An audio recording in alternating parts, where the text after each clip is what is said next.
Yanağında zənəxdanın gözəldir, gül vücudun gülen damın gözəldir, danışanda sərəncamın gözəldir.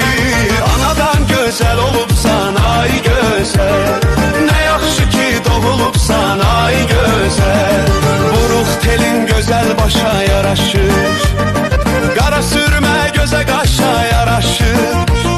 Dərdindən yanır ürəyim alışır, binadan gözəl olubsan ay gözəl, nə yaxşı sən doğulubsan ay gözəl.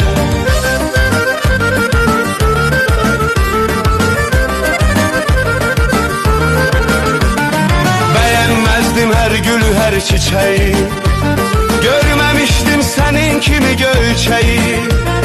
Danışanda dodağın gülləçəyi, məni odda qovurubsan ay gözəl, nə yaxşı ki doğulubsan ay gözəl.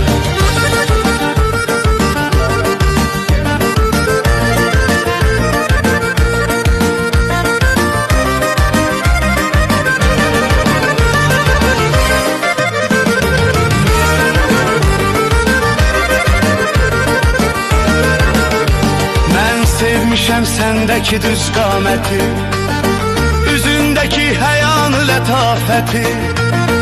Bəyənmişəm səndəki hər adəti, məhəbbətdən yoğrulubsan ay gözəl. Ah nə yaxşı doğulubsan ay gözəl.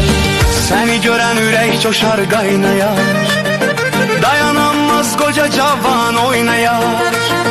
Səni görən gedə bilməz dayanar, sən nə gözəl qız olubsan ay gözəl, gözəllikdən yoğrulubsan ay gözəl.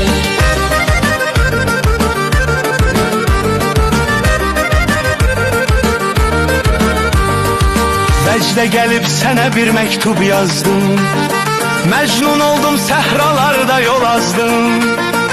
Dedim ana qismətim tək bu qızdı, bugün sən mənim olubsan ay gözəl.